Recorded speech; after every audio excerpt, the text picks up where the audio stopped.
everyone. My name is Larry Linthicum, and I am superintendent. And this is it's 7:01, so we want to start at 7. We're going to be done at 8. I'll stay as long as we need. I do have an 8:30 meeting, but as far as question-wise, we understand folks work, you have jobs, so you can come and go as you please, and we'll just continue going on, through some different things. So we started this last summer. For those of you who have some new faces, which is awesome. We're basically just giving an update on today's primary topics. We're going to touch on an update. Carrie Gamper with Architect Alliance, Mitchell with Nabholz Construction will give just an update on our the building projects at Capital City High School and our current high school renovations there, kind of timeline and where we are. Going to touch on our boundary lines, going to touch on school safety and the mascot. Okay, so that's one that we have here. Just give an update. Those are 4 topics that get some highlights. If it stirs up some questions, please feel free on asking. If it's things that might want to be very conscious of that. So the employees for our district, here and Mike, right here. Do we have any other board members here? So thank you to the 3 of you for being here. Our folks, Joe, would you start? Let's just kind of introduce ourselves and our role in the district. If you'd start here, we'll work our way around. Joe Martin, Director of Technology. Frank Underwood, Transportation Safety and Security. Denise Pierce, Director of Business Services. I'm Karen Illo. I work with Community Relations and also direct the foundation.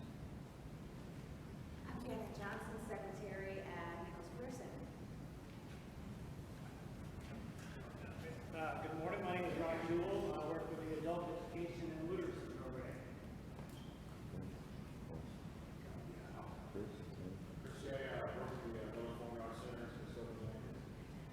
Okay, I'm Michelle Queen. I work at NC Nichols. Gary Royce, Director of Secondary Education.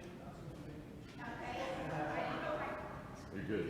Good morning, I'm Mallory McFadden, and I work in our school community relations office.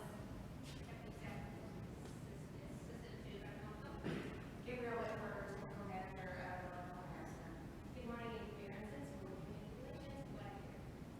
Okay, so we'll go ahead and get started here. So we're going to start out. I'm going to ask Carrie to give an update at the current high school with the renovations, kind of a timeline and overview of that, and then Capital City High School. We had a groundbreaking here recently, and there was excitement about that. There's a lot of discussions about that mascot. We'll touch on, we have had 1,194 submissions. And we're going to bring those lists up here later. You can see all 1194. I think we've had 1195 today and 1196 folks. So, the more the merrier. We want to vet the process. We're considering all options and so forth. So, Carrie, would you come forward? And Carrie Gamford is our lead architect with Architect Alliance. And he'll give an update here on our building project. Please. I'm just going to set this over here and we should be able to hear you.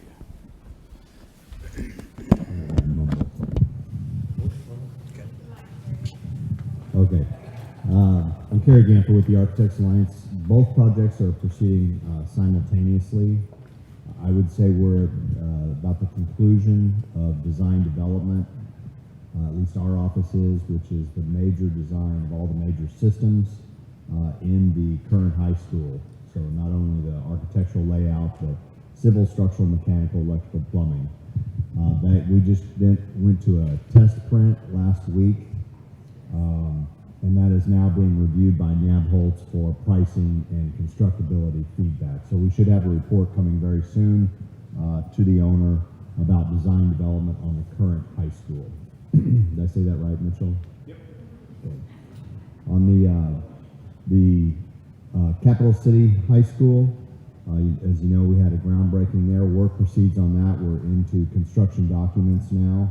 Again, working with Nabholz on that. As you remember, the advantage of having a construction manager at risk on the job is they're working with the design team to provide feedback and estimating, but they're also building. So Mitchell's probably going to come up here and talk to you about how engaged he is with dirt right now at the Capital City High School site. As far as timelines, the idea is to start the day that the students move out of the current high school, which is the 21st, something like that. Contractor will immediately move in and start demolition work. We've chosen area G, we call it. The building's divided up into areas. We think of it as east. It's sort of northeast, but along Lafayette Street, that will be the first area from the top floor down there, four levels. So that's area G, the hallway that parallels Lafayette Street. Starting at the top, if you've been here long enough, you can remember that used to not be classrooms up there. That was just open, and it's been slowly filled in over the years. That'll be demoed and completed for classrooms this summer. Also, 5 or 6 trailers will be placed out in the north parking lot for mobile units. So those first top floor classrooms and mobile units will serve as rotation spaces for the kids to move through while other areas of the building are taken down and renovated. And there will be very hard lines between where the kids are and where the contractors are. My understanding is that the vast majority of the abatement will occur over the summer while the kids are out throughout the entire building, but then renovation will be phased through over several. The idea is that they both will conclude at the end of 2019, both the current high school and the last phase of Capital. I have a hard time remembering the name Capital City. I've been used to saying second high school so long. So, but things are moving great. I want to congratulate Gary and company and the PR folks for last night. They held a citizens committee meeting on mascot for Capital City High School. That was really neat to see the committee working on that. I attended that, and the ideas are all over the map. And I know they're working. They have an accelerated schedule to work hard to get final recommendations to the board. I believe after that the board will review it and then put it to a vote of the public. But we are also working on interior renderings of the buildings. So you'll be seeing signs go up on site what the buildings will look like. We're also working on the interior. Frankly, we're kind of holding off on gymnasiums, at least at the second high school, until that's picked. Once that's picked and the colors are picked, we will complete those renderings and submit those to the owner and the board for publication. So we're very excited to get the work of that committee incorporated into the drawings that we're doing. It's really going to be neat. We also emphasized in yesterday's meeting that for the students, one is a new school, and a new school is what it is. The other school has a lot of new construction, and the entire thing is revitalized. So they will take their own. This came out, I'm talking about it because of the mascot discussion last night came out. They will take on their own character over the years. They will be unique, distinct, but very neat learning environments. So, any questions? Well, when did you say demolition would begin at the older school? The 21st of May? Yes, sir. My understanding is that, and correct me if I'm wrong, Mitchell, but the Nabholz and any subcontractors that they've engaged at that time will move on site literally as quickly as, there'll probably be a couple of days for the owner to move some furniture, but literally when the kids come out this summer, Out the demo team goes they go in and they'll start tearing things up. Yes, sir.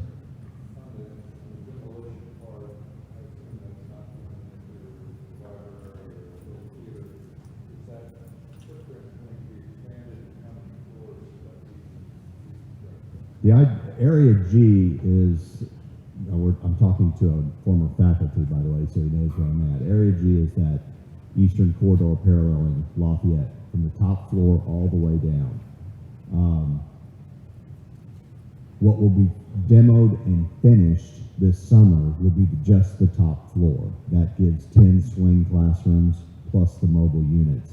The contractor will then immediately continue down through the school year. They will be in control of that even after school starts. So that's the reason for the top floor and the mobile units for students to rotate in and out of while they continue with the next floors down. Does that make sense? Have their little theater. I'm sorry? They're going to start on the whole thing, but they will finish the top floor ahead of the other floors. The top floor is just being easier. Basically, you're demoing the floor, while you're demoing, the students are gonna be in the trailers. After it's demoed, you're renovating it. Once it's renovated, all the students come to that floor then, and you're just gonna be out the floor. Yes, sir. Yes, sir. Exactly. Students will be rotating in, and we'll actually use that top floor and those trailers as rotation space as kids get dislocated from areas that are being renovated outside of Area G. You mentioned the little theater. The little theater actually is a great spot for the contractor to stage and work from inside the building. There'll obviously be a big layout area over on the grass outside the Thorpe Gordon playground area over there on Franklin Street. Inside the building, the contractor will stage out of the little theater. So the first thing they're doing in there, they're turning that into a black box theater similar to Capital City High School Theater. It'll be a black box theater, which means the existing lobby and stage are at the same level. That floor will be leveled, ceiling will be taken out. It needs to be abated anyway. And then the work will stop in there. The contractor will use that as their location inside the building, and that will be one of the last areas they finish and move as they withdraw from the building. If that makes sense. Any other questions? So is that going to be expanded in terms of equipment that, In the little theater? The footprint stays the same in area G. New construction, expansion of square footage is limited to an elevator on that side of the building facing the north. So we have access to what we call the basement, the old shop areas. There will now be elevator access there. The other new construction would be the connector between the two buildings, which forms a student commons, and move the media center there so it's centrally located in the school. The media center is way down on the end because that used to be basically J Drive between the two buildings. That will become the center commons. That's the front door when you walk in. The rest of the vehicles could be locked down for a function that happens in the center of the building. And then the other new construction is south of Fleming Fieldhouse will be the auxiliary gym, which will come basically all the way out to Union Street. So the Union Street crosswalk coming from the stadium, you'll be able to cross the street and immediately open a door and be inside. Now you'll be in a lobby and there'll be stairs and elevators. There won't be anything else, but you can be dropped off and get indoors on Union Street when it's unlocked. When the kids are arriving to school. After that, school will be shut down. The main entrance will be towards Franklin Street. You'll see renderings of that on the site very, very soon. Both entries to the buildings have a secure vestibule. Both are flanked by admin and counseling windows, and you have to be buzzed in to get past that vestibule. You may simply be interacting in the vestibule through windows, security windows, or buzzed on into the building. And they both have that same feature, both sites. And they both have a way to go through the building to a secondary entrance that's more of a student, big crowd entrance towards the athletic fields. So the second high school starts at the top of the hill, goes through what I call an atrium, and opens out onto practice fields and will be developed future as more competitive ball fields. And the current high school will enter from the north from Union Street, go through that same security process into a common area, and where J Drive is, that's stairs and elevators going down to Atkins Stadium. So they're very similar in concept of circulation.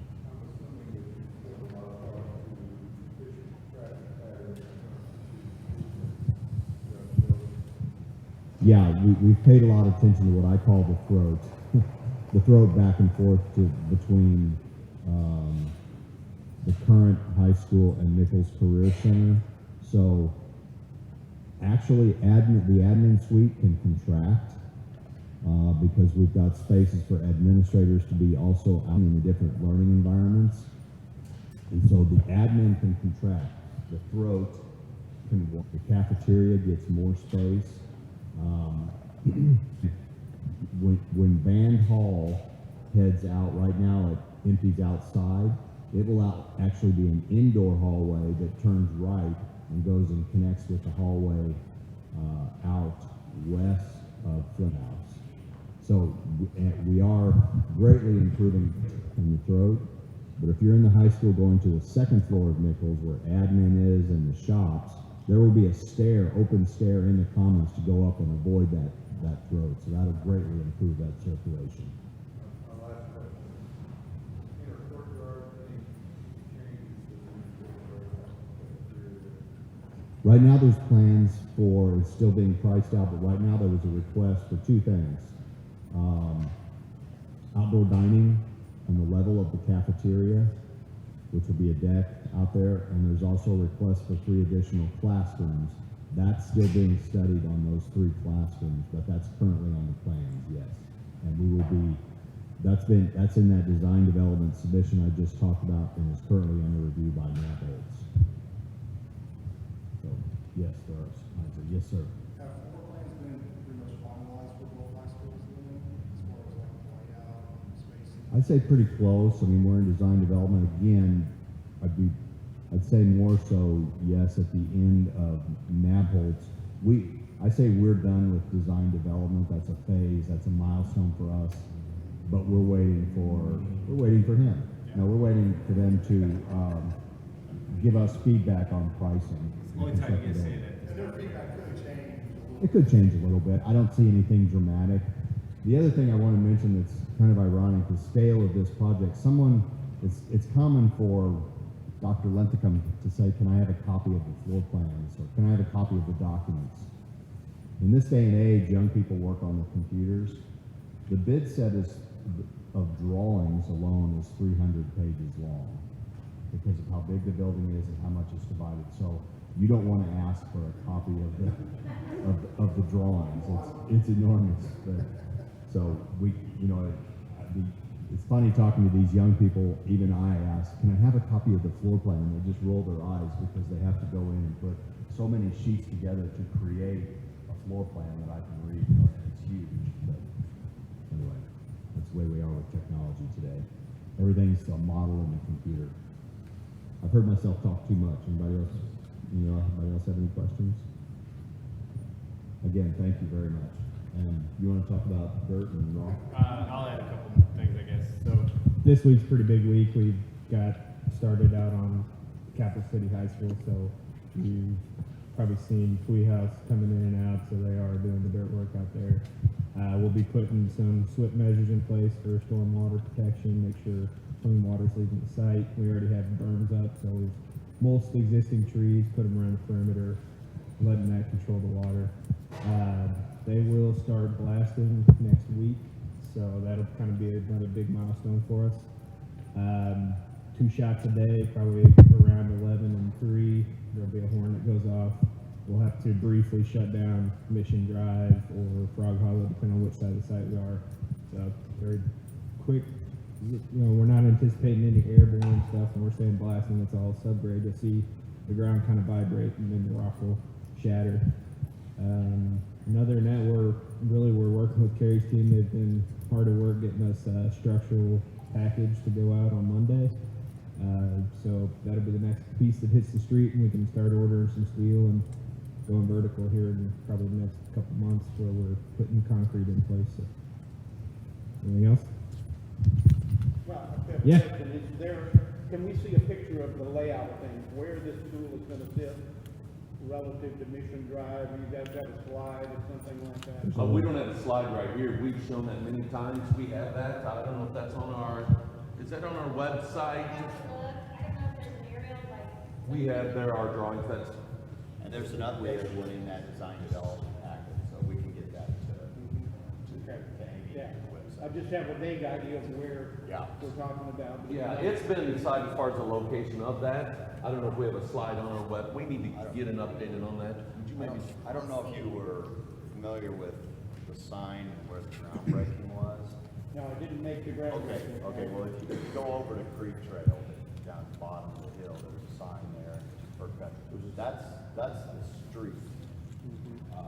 That is, there is a new street, City Street, being connecting Creek Trail and the top of the hill, roundabout at Mission Drive. And so that's city, and the school is west of that, between that new City Street and 179 is where the school is setting. And the school is nestled into the hill, so that from the top of the hill, it'll look like a one-story building. From the bottom of the hill, the valleys look like 3 or 4 stories. Okay. So here it is at the top of the hill, and that is facing a city street. Now there is a school parking lot. The school has quite a sight distance of in buffer there, and that's the same on both schools. The sight lines for admin, counseling, and the SRO. There's a long way to see who's coming to the hill. Okay. We will, this here's on our website, and you can click here that we'll give an update. They'll be updated as we go along. What tab is that underneath, Amy? The homepage, and it's under the second quick link right here, Jason. Under the second quick link on our main page, Chuck, and construction and renovation updates. And we'll try to get an updated, most recent picture on there for folks to see. And there are some, I can tell you that we are very close to issuing some updated drawings of both site plans, exteriors and interiors. One part I think I just want to preface, and I've shared this many times, we have been asked, why is I literally been asked, when are you going to get done with the high school? We approved it a year ago. It's not like your wife gives you the green light on getting new golf clubs and, within 5 minutes you're ordering those. And the seriousness of, we spent between $60,000 and $65,000 of tax dollars, your money, to come up with plans. Now, for us to be able to go on April 5th, as it was approved on April 4th, as I have my sticker on J+C, if we would have on April 5th said we're ready to go, we would have had to spend between $1.3 million to have everything, the whole ball of wax ready to go, priced out, and so forth. That was assuming folks were going to say yes. If they said no and we spent $1.3 million, you guys would have probably been looking for a new superintendent, because I spent $1.3 million without, and assuming folks would say yes. So that is some of, well, why is this already not figured out? I've been asked that a lot of times. Why haven't you started? So there were initial plans trying to be good stewards of patrons' money, but it wasn't everything itemized out, because that costs money to be done on that. So I just want to preface that. I've said that before. We have some new folks here, so I just kind of want to touch on that. Gary Verschois, he's our assistant super for secondary ed. The mascot, it is 725. Remember I touched on an update, boundaries, school safety, mascot. Each of those we could talk about an hour. We spent about half of this so far on an update on school, which is great. Great stuff. You guys have questions. There's just a lot of things here. I want him to give an overview. We have had 1194. I touched on earlier, 1195, 1196 today. I think we had 2 more today. But Gary, if you would touch on, and the sky is blue. Okay, so it's like, oh, so you're saying blue, that you're trying to make blue? No, we'll just have a blue sky. Now, there's a blue car. There's no hidden underneath subliminal message that we're trying to imply. But I'll let Gary kind of touch on it and give an overview. So Capital City High School will have... Here, take the mic so they can hear online. Capital City High School will have school colors and a mascot named on Friday, March 23rd at 2:30 at Thomas Jefferson Middle School. Before I go any further, I'm speaking to you now, but I'm not the one who's done all the work. Amy Burnson and Mallory McGowan, if you all could raise your hands. They're the ones that worked with that 1,194. Like this list? Yeah, that list. Yeah. It's for your reading and enjoyment, yes, go check it out. These are all 1194, they're online, you can see, everybody's rationale and so forth. So not that naming the second high school, Capital City High, was easy, but that was a lot easier than this is going to be. So to expedite that process, to work with our architects and for some branding, we had some topical conversations yesterday with our first committee meeting in trying to expedite those conversations with the community. For example, there are some that have strong convictions that we try to keep some things the same. And there are some that think we need to have a completely new and different identity. Should they be the Blue Jays? And some feel strongly for and against that. Some, about a common thread of color. Should we do that for unity and stronger together? For example, Columbia Public Schools, Battle Hickman and Rockbridge have a common color of yellow or gold, I think yellow. And so just to kind of work through those conversations, because if we can agree as a committee, for example, when we were naming the high school, the second leading submission was Jefferson City West.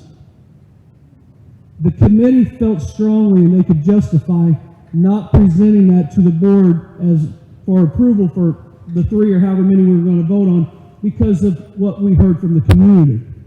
So it is possible that all Blue Jays was nominated enough, the committee could decide based on feedback from all areas of our community that, that's not a good idea because they spoke, that's not one we're going to present. Just another example, paying attention to what's around us, both in Jeff City and surrounding central Missouri communities and school districts as far as what are their mascots, what are their school colors, what are the mascots of our 11 elementaries and our 2 middle schools. Same or different. I think right now, again, I'm not a voting member, but if I had to guess right now after yesterday's meeting, I think it's leaning towards especially a mascot, own identity, maybe leaning towards a common thread of color, but absolutely nothing has been decided. And we'll meet again next week, March 8th. We also talked about more input from the students. And so we've charged some of our student representatives to go back to their schools and do just that. And there was a few of them there that spoke up last night and presented their ideas and opinions very well. And I think they were leaning towards their own identity. And so, we'll see where it goes. Now, something else to consider. When you pick a mascot, the design of the logo is the next phase. What's it going to look like? How's it going to fit into everything? If you pick this mascot, how do you do a cheer with this mascot? Or if you pick this mascot, and I'm not saying this is one of the leading ones, but if you have Capital City Statesmen, you say stateswomen, lady statesmen, we're trying to think of everything where the mascot and the colors come into play. We hope to present to the board about 3 to 5 options that we can all live with. So, Amy or Mallory, that's all I have. Y'all want to add anything? Thank you, guys. The presentation that Gary ran through last night with the committee is also here, so go take a look. And Mallory combed through all of that. She was an Excel expert yesterday. She has everything she especially learned yesterday. So go take a look, and there's a synopsis of each of the top colors. You'll see the most comments, and then you'll also see all of the different mascots. And the big long list I showed you, go take a peek at that, because when folks submitted a mascot or school colors, we kind of made them tell us why, and that also helps the committee in justifying this or that or not, but gives you some things to think about that we may not have thought of. Not we as in me, but we as in the committee. So take a look. It's going to be fun. One part of it that we recognize, it's not like if you go buy a vehicle and you buy a lemon and you screw that up, like, well, worst case scenario, I'll take the hit and I'll go get a different one, or you go, you pick the wrong job and I screwed that up. Mascots, it's not like every 3 to 5, we'll just change it. Well, you don't do that with mascots, it's school colors. So you want to make sure you vet that, all the possibilities. I appreciate all the work by folks, because it's important. It's an identity, and we recognize that. So we're trying to do it right. The old saying of be quick but don't hurry, and make sure you vet the process, through that. So appreciate the work by folks to make that happen. Want to touch on here as far as with school safety, and let me just touch on a couple main bullets. There's a lot of things. There's a lot of things going on.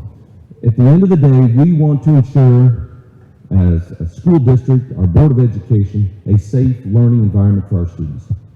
I had a superintendent years and years ago say that teachers could have the greatest lesson in the world that is so engaging, connecting with students, that time just, they don't even realize what time it is, they're so engaged. But if they don't feel safe, that's not going to happen. Okay, and there's a variety. We want it to be safe. We have students that come from that it's not safe at their home. We want a safe learning environment. When they walk in, that they have a, that's what we want. When you have that feeling, when you walk in places that you just, you walk in places, there's tension. You walk in places that it's just, that's what we want for our students. Not only in classroom for our teachers, but when they walk through doors. When you walk through the doors here today, I hope it's this is just good stuff.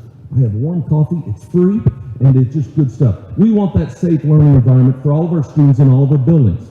So with that being said, with things that have recent events, we are in a day and age that is a different day and age. And it's unfortunate, but it's the way it is. So I'm going to ask Frank to kind of give an overview. We're going to talk about, hold on, Frank. I know you like that. I haven't got up yet.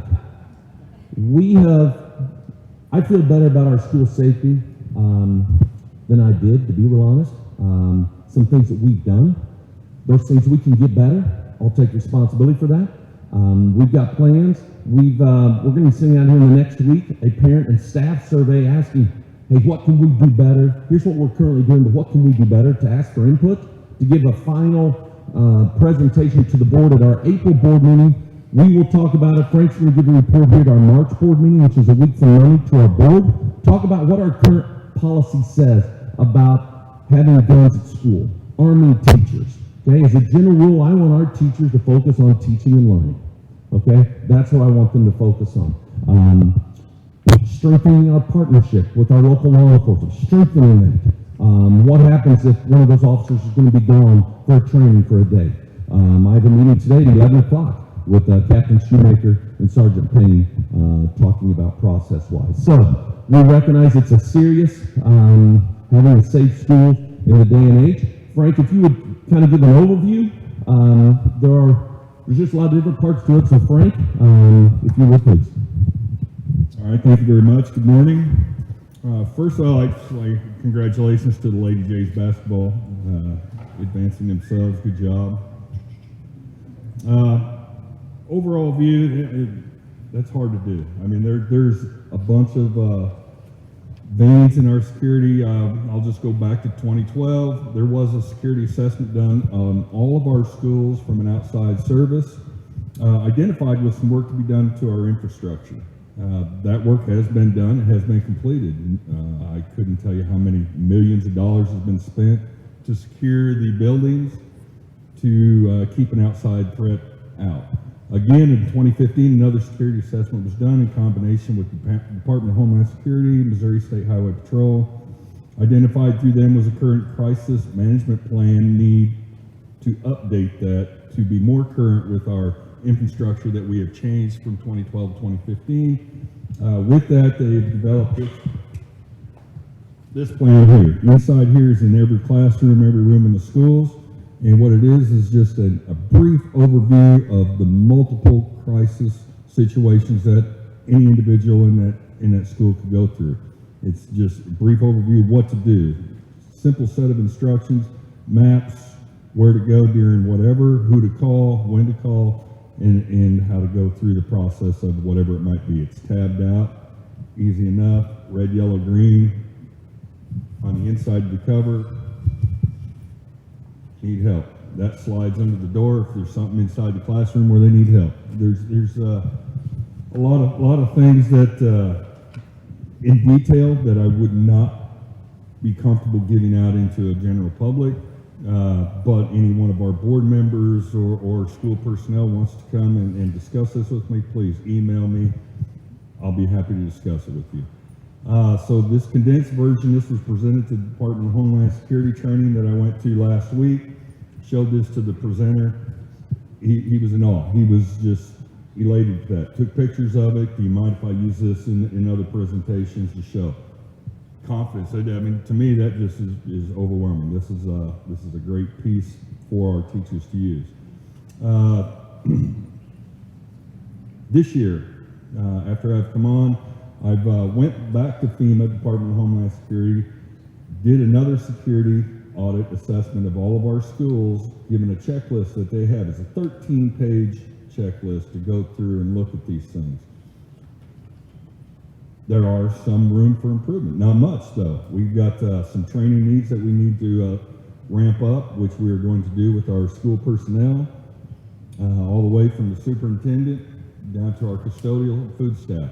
Everybody participates in building, live law enforcement training, active shooter training in their building. The law enforcement training was done here in Miller Center as a large group. This will be smaller condensed versions, and this will be done on an annual basis. We have e-learning, certification through active shooter training that they'll be doing online. This is an annual thing that they do. And then on top of that, there's a ton of stuff that I send out to the principals to delegate out to the teachers of training on the most current things that are out there, unfortunately, that have been developed through the other tragedies that have happened across the country. That's essentially it. And then just updating our notification systems within our school. I think we've got a good notification system. It can be better, and that's what we're doing. And drill down on these drills that we're doing and making sure that they're good quality drills. There's only so many of them we do every year. We want them to be good quality instructive drills. And that's it right now. Thank you, Frank. I think a big part of, to me, a root of this, we had this last Wednesday, a winning Wednesday, and we have 1,400 asking them to connect.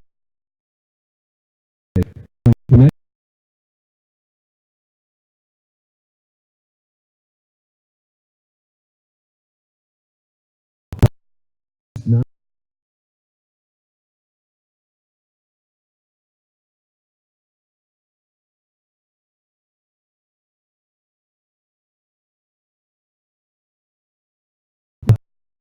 grade teacher. Something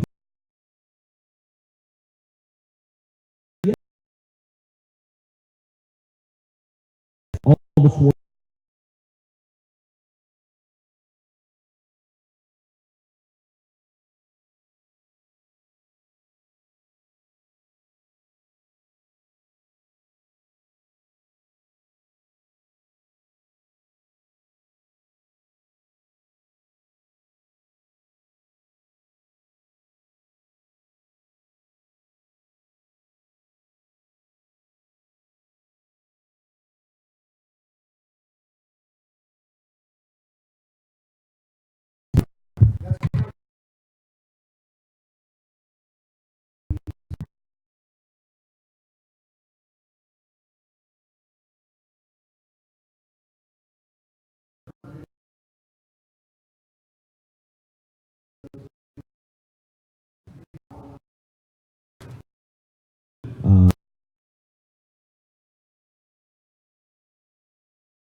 Between two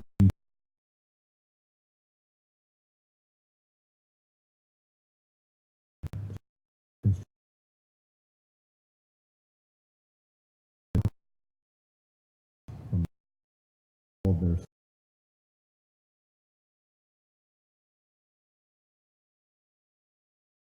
access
boundary lines. So here's our district website, jcschools.us. You can go down the left here, quick links, JCPS boundaries.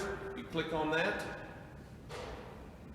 And actually, Amy, would you go to About Us? Let me just touch on this and go down to district maps. This is our school district boundary lines, our current boundary lines with regards to our 11 elementary schools. So if you would click on that. So this is our school district. Scroll down just a shade. There we go. So we have from Holt Summit here to Centertown to Morrill Heights, goes to the Osage River, goes 63 south to Rolla, or 50 to Lynn. Before you cross the river, that's in Morrill Heights boundary line. So we're in the colored lines here for our school district boundary lines, and each of our 11 elementary schools are in different colors. Okay, and you could look at that, and you could say, well, why didn't you? Those are really good questions. Some from years ago, from different decisions of where they're located. We made some boundary line changes this last school year with East Elementary, Morrill Heights, and Thorpe Gordon. Basically down here, to me that would be west, the way this building sits, but I'll just point here to the picture. Here, Lafayette, Dunklin. We put some boundary lines back like they were. They weren't wholesale changes. We did that. We had some overcrowding at East, and we made some changes here this last spring. We met with the parents of those 3 buildings and alleviated some of the overcrowding. We said a year ago we anticipated some boundary line tweaks or changes because of the location. So right in here is the location where my finger is. This is all on our district website of Capital City High School. That is within Cedar Hill boundary lines, and we had shared that Lewis and Clark would feed the Kern High School and Thomas Jefferson would feed Capital City High School.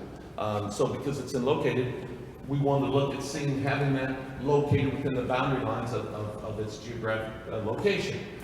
So that's why we anticipated some tweaks, and that's what we're working through now. So if you would go back to boundary committee, scroll down. There's a variety of information on here. The process, I'm going to give an overview of it, but if you would click on scenarios 1 and 9, please, which is our current middle school boundary lines. Go ahead and scroll down. Okay, so right here is that same boundary lines, but now just within the 2 middle schools. Okay, and we would like to have primary, as in one middle school feeds one high school, and the other middle school feeds the other high school. This is what it currently looks like. So the light blue is Lewis and Clark. The pinkish is Capital City High School, or Thomas Jefferson and Lewis and Clark.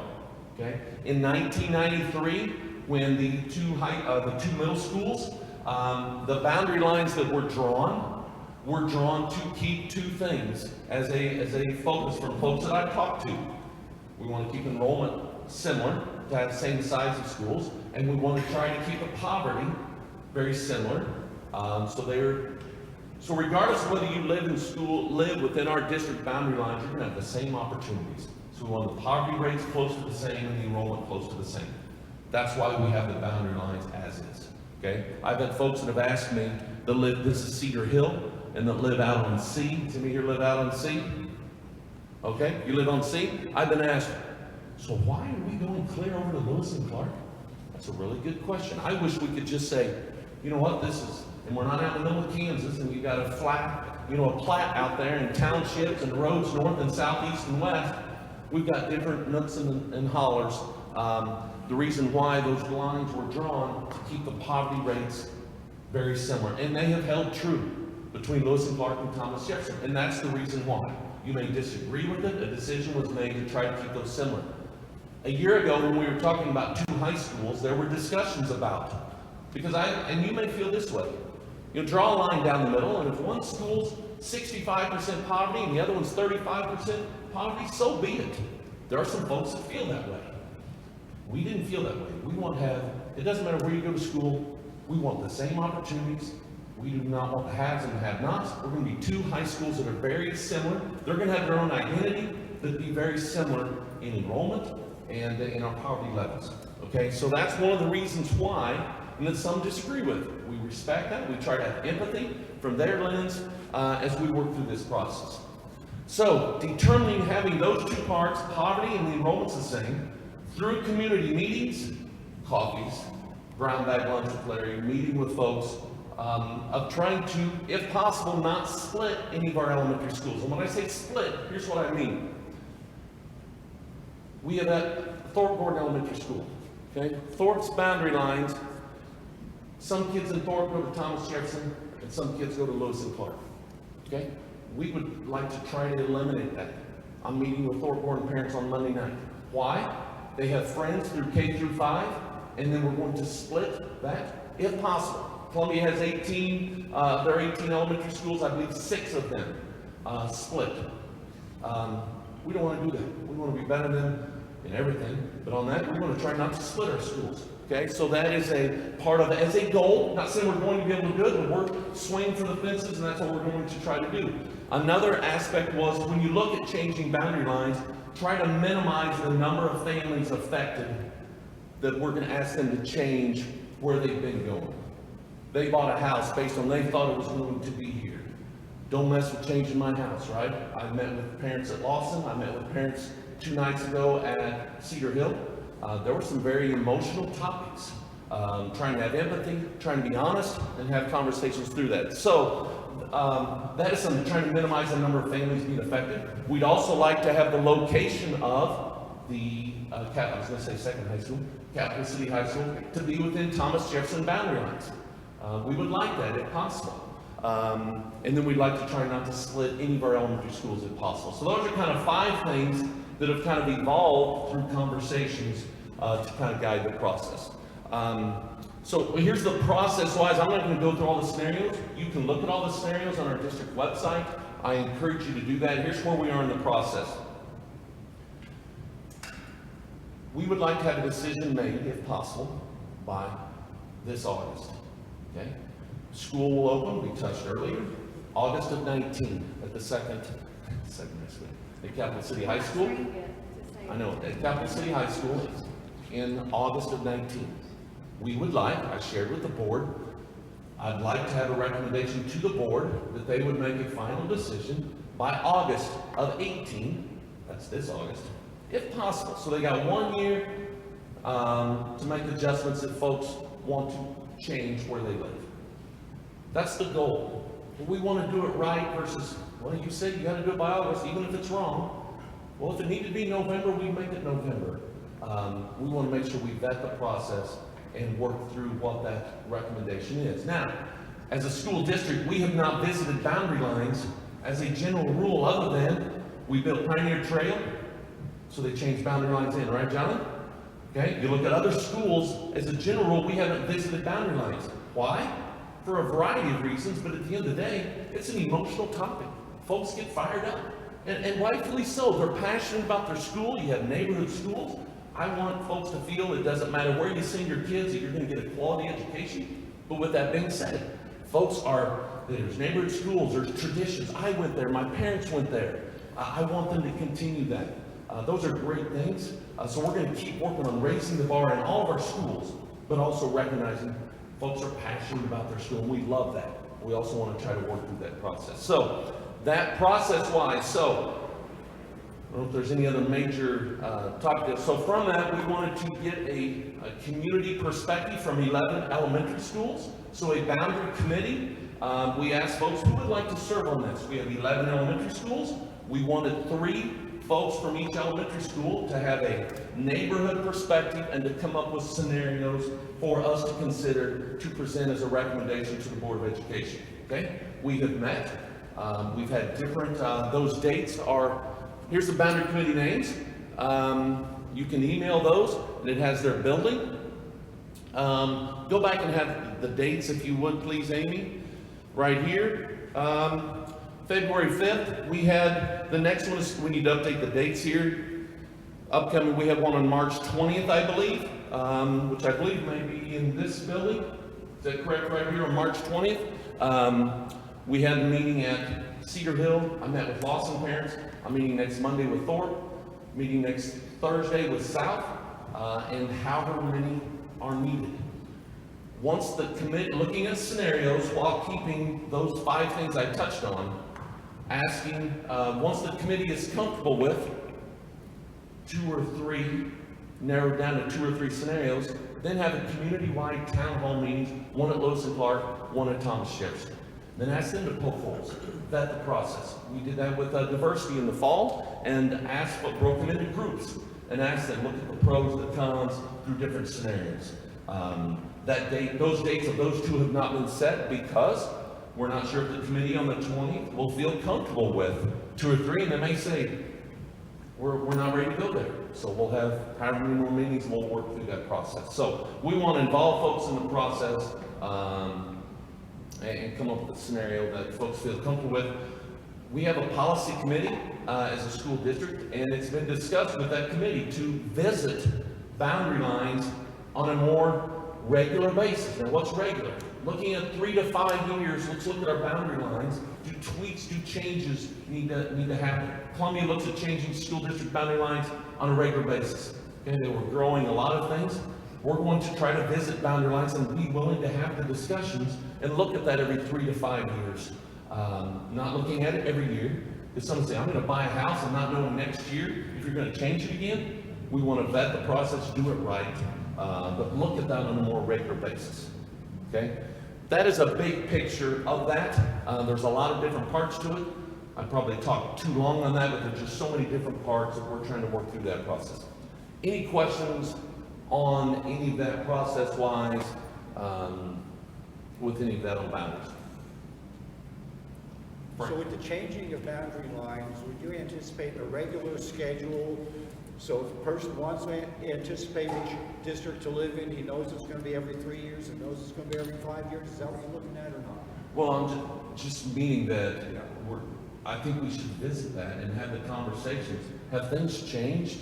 You know, neighborhoods, demographics, should we look at visiting that? We should look at visiting that, but not saying that, hey, you're only good for 3. We're not, those can change, but as a guide to help have the conversation with that.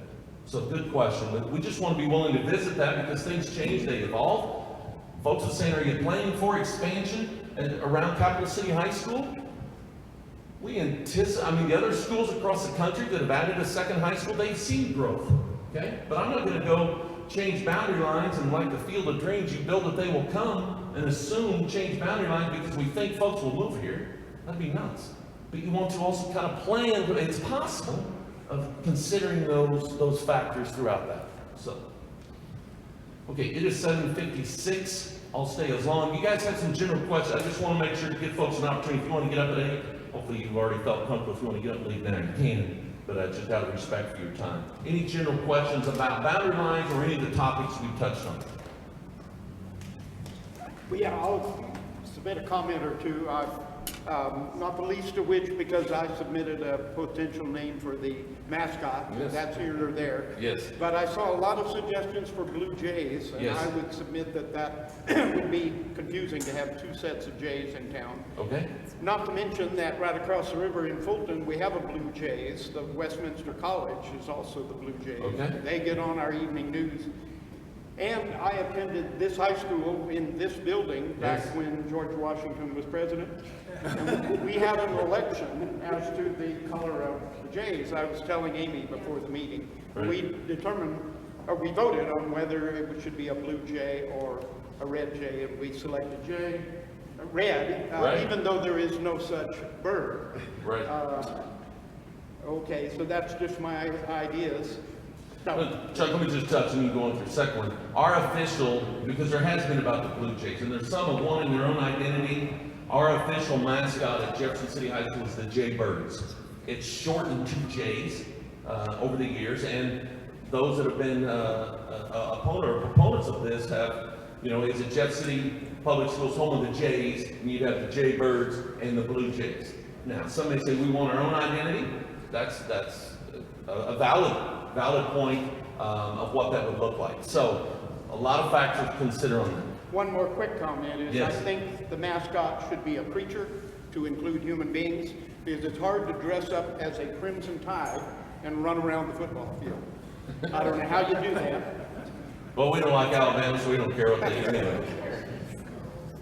Okay, I have 7:58. Any other questions? I'll stay after here and would love having conversations on any of these topics. Any other thing you'd like to touch on?